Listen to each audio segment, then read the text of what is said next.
لیکن جو باہر منیمل انویزیو سرجری ہے اس کا مطلب یہ کہ جسٹ ایک چھوٹی سی پن کے ذریعے جو ہے وہ تھائرائڈ تک پہنچ کے آپ کی جو سرجری ہے اس کو ممکن بنایا جاتا ہے. تو مریم نواز نے بھی اسی سہولت کا فائدہ اٹھاتے ہوئے وہاں سے اپنی سرجری کروائی تھی. ان کا کہنا تھا کہ ہزاروں مریض یہ سرجری کرواتے ہیں لیکن جدید سرجری کی سہولت پاکستان میں ابھی میسر نہیں ہے اور یہ صرف امریکہ اور چند بڑے ممالک میں ہی موجود ہے. لیکن پھر بھی ان سب چیزوں کے باوجود مریم نواز کے خلاف جو ہے وہ بدترین پروپیگنڈا کیا جا رہا ہے اور کہا جا رہا ہے کہ جی خود تو یہ لوگ اپنے علاج جو ہیں وہ باہر کروانے چلے جاتے ہیں, پاکستان کے اندر جو ہے لوگوں کو رلنے کے لیے اور اسموک کے لیے چھوڑ دیا. کچھ حد تک بات ٹھیک بھی ہے اور کچھ حد تک بات ٹھیک نہیں بھی ہے. جو حق سچ کی بات ہے وہ کرنی چاہیے, جو نہیں ہے وہ نہیں کرنی چاہیے. بہرحال دوسری طرف آپ کو بتا دوں کہ بلاول جو ہیں وہ اس وقت حکومت پاکستان سے شدید ناراض ہیں, شہباز شریف سے شدید ناراض ہیں. اور ان کا کہنا کیا ہے, ان کا ایلیگیشن کیا ہے وہ آپ کو بتا دیتی ہوں. انہوں نے کہا کہ نون لیگ معاہدے پر عمل نہیں کر رہی, آئین سازی کے وقت کی گئی باتوں سے پیچھے ہٹ گئی ہے. بلاول نے کہا کیونکہ یہ جو پچھلے دنوں 26ویں آئینی ترمیم کے لیے بلاول نے بہت زیادہ کوششیں کی ہیں, اس کی وجہ سے وہ ان سے ناراض ہیں. ان کا کہنا تھا کہ جوڈیشل کمیشن سے جو وہ علیحدہ ہوئے ہیں وہ بھی احتجاجاً وہ علیحدہ ہوئے ہیں. نون لیگ معاہدے پر عمل نہیں کر رہی, آئین سازی کے وقت کی گئی باتوں سے بھی پیچھے ہٹ گئی. صحافیوں سے بات کرتے ہوئے ان کا کہنا تھا کہ نون لیگی حکومت معاہدے پر عمل نہیں کر رہی, آئین سازی کے وقت باتوں سے پیچھے ہٹ گئی. وفاق میں نہ غربت عزت دی جاتی ہے, نہ سیاست کی جاتی ہے اور نہ ہی معاہدے پر عمل ہو رہا ہے. ان کا کہنا تھا کہ قانون سازی پر پوری طرح سے مشاورت ہونی چاہیے. یہ عجیب بات ہے کہ پہلے فلور پر بل آئے پھر مجھے کاپی دی جائے. سیاست جو ہے وہ عزت کے لیے ہوتی ہے, سیاست میں ناراضی نہیں ہوتی. انہوں نے کہا کہ ناراضی کا سوال ہی نہیں ہے, دنیا میں حکومت اتحادیوں کے ساتھ معاہدوں پر عمل کرتی ہے, ہم دیکھیں گے کہ معاہدے پر عمل درآمد کیا ہوا. انہوں نے کہا کہ وہ احتجاجاً جوڈیشل کمیشن سے علیحدہ ہوئے ہیں. جوڈیشل کمیشن میں اگر وہ ہوتے تو آئینی بینچ میں جو ہے وہ فرق پر بات کرتے, دیہی سندھ سے سپریم کورٹ میں جج ہوتے تو برابری کی بات کرتے. سندھ کے ساتھ بار بار تفریق اور الگ سلوک ہوتا نظر آ رہا ہے, یہ انہوں نے اعتراض اٹھایا. انہوں نے کہا کہ حکومت کینالز پر جو طریقہ اپنا رہی ہے وہ ٹھیک نہیں ہے. انہوں نے کہا کہ حکومت پر پیٹھ پیچھے کارروائی کا بھی الزام لگایا. انہوں نے کہا کہ 26ویں آئینی ترمیم میں جب وہ مصروف تھے تو حکومت نے پیچھے کینالز کی منظوری دے دی اور اس پہ جو طریقہ کار اپنایا جا رہا ہے وہ ٹھیک نہیں ہے. چینی شہریوں کی ہلاکت کے اوپر انہوں نے کہا کہ چینی سفیر کے بیان پر چین کے شہری ہمارے مہمان اور دوست ہیں اور دہشت گردی کی سختی سے مذمت کرتے ہیں. یہ انہوں نے اس حوالے سے بات کی جو پچھلے دنوں میں کراچی میں ایئرپورٹ کے قریب دھماکہ ہوا تھا اور چائنیز کی ڈیتھ ہوئی تھی, 3 چائنیز کی.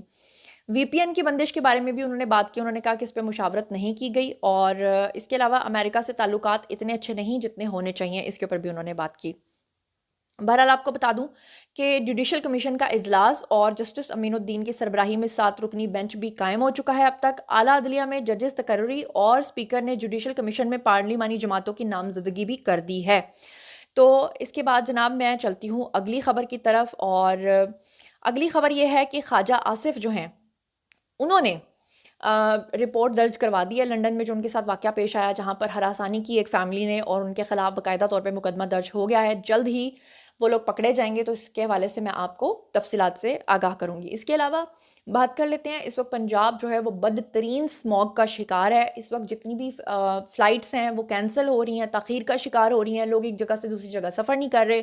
آنکھوں کی, جلد کی بیماریاں, گلے کی بیماریاں, پھیپھڑوں کی بیماریاں پھیل رہی ہیں. اور ہمارے جو پرائم منسٹر ہیں شہباز شریف, انہوں نے قوم سے کیا التجا کیا ہے. انہوں نے کہا کہ نماز استسقاء جو ہے وہ ادا کی جائے. کیا کہا انہوں نے اپنے بیان میں؟ انہوں نے کہا کہ علماء کرام اور مشائخ جو ہیں وہ نماز استسقاء کا اہتمام کریں تاکہ پوری قوم کو یہ نماز پڑھائی جائے اور اس کے بعد بارش آئے اور بارش کے بعد جو ہے وہ موسم تھوڑا کھل جائے. انہوں نے کہا کہ بارش سے ماحول جو ہے وہ بہتر ہو جائے گا, بیماریوں سے نجات ملے گی. وفاق اور صوبوں کے زیر تمام مساجد میں انہوں نے کہا کہ نماز استسقاء کا اہتمام کیا جائے. ویسے یہ بڑی خوش آئند بات ہے کہ اگر حکومت کچھ خود نہیں کر سکتی تو نماز کی تو کم از کم ترغیب دے رہی ہے. لیکن ہاں یہ اچھی بات ہے کہ دین سے آپ اس چیز کا جو ہے وہ حوالہ لے رہے ہیں کہ اگر نماز استسقاء پڑھنے سے واقعی بارش ہوتی ہے تو پڑھنے میں کیا حرج ہے. اور اس حوالے سے سیکرٹری اوقاف نے کہا کہ کل نماز جمعہ کے بعد صوبے بھر کی جو جامع مساجد ہیں ان میں نماز استسقاء جو ہے وہ ادا کی جائے گی. سیکرٹری اوقاف کا کہنا تھا کہ عالمی موسمیاتی تبدیلیوں سے پورا خطہ جو ہے وہ متاثر ہوا ہے. جیسا کہ آپ کو پتہ ہے کہ دنیا کے آلودہ ترین شہروں میں لاہور کا اور ملتان کا پہلا اور دوسرا نمبر ہے. اسموک کے تدارک کے لیے لاہور سمیت پنجاب کے مختلف شہروں میں نئی پابندیاں جو ہیں وہ عائد کی جا رہی ہیں. تو جناب اس کے حوالے سے ایک اور خبر آپ کے ساتھ شیئر کرنی ہے. توشہ خانہ جو کیس ہے، نیب کی اور عمران خان کی بشرا بی بی کی سزا جو ہے وہ کل عدم قرار دے کر کیس ریمانڈ جو ہے وہ اس کی استدعا کے حوالے سے آپ کو بتا دیتی ہوں۔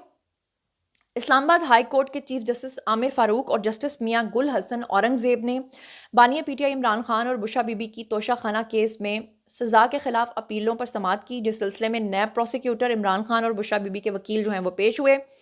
دوران سماعت نیب پروسیکیوٹر امجد پرویز نے عدالت سے عمران خان اور بشرا بی بی کی سزا کو کل عدم قرار دے کر کیس ریمانڈ بیک کرنے کی استدعا کی، اور نیب پروسیکیوٹر نے عدالت میں یہ کہا کہ خود توشہ خانہ کیس میں سزا کے طریقہ کار سے متفق نہیں ہوں۔ انہوں نے کہا کہ میں نے اعتراف کرتے ہوئے بشرا بی بی اور عمران خان کی سزا معطل کرنے کا بیان دیا تھا۔ بانیہ پی ٹی آئی اور بشرا بی بی کی سزا کل عدم قرار دے کر کیس ریمانڈ بیک کیا جائے۔ سماعت کے دوران عمران خان اور بشرا بی بی کے وکیل نے کہا کہ یہ ایک جیل ٹرائل تھا۔ 29 جنوری کو جرا کا حق جو ہے وہ ختم کیا گیا۔ اس وقت بانیہ پی ٹی آئی کا بیان ریکارڈ نہیں کیا گیا۔ 31 تاریخ کو سوال نامہ بانیہ پی ٹی آئی کو دیا گیا اور عدالت میں سامنے ثبوت پیش کروں گا۔ جسٹس میاں گل حسن نے بیرسٹر علی ظفر سے کہا کہ 2 ہی طریقے ہیں، ایک تو یہ کہ امجد پرویز جو بات کر رہے ہیں ان کو مان لیا جائے، اور دوسری استدعا یہ کہ کیس ٹرائل کورٹ میں فرد جرم سے دوبارہ شروع ہو۔ اگر آپ یہ دونوں نہیں مانتے تو پھر ہم تکنیکی خرابیوں کی وجہ سے تکنیکی خرابیوں کی طرف جائیں گے ہی نہیں۔ بعد میں اسلام آباد ہائی کورٹ نے علی ظفر کو بانیہ پی ٹی آئی اور بشرا بی بی سے ہدایات لینے کے لیے وقت دے دیا جناب۔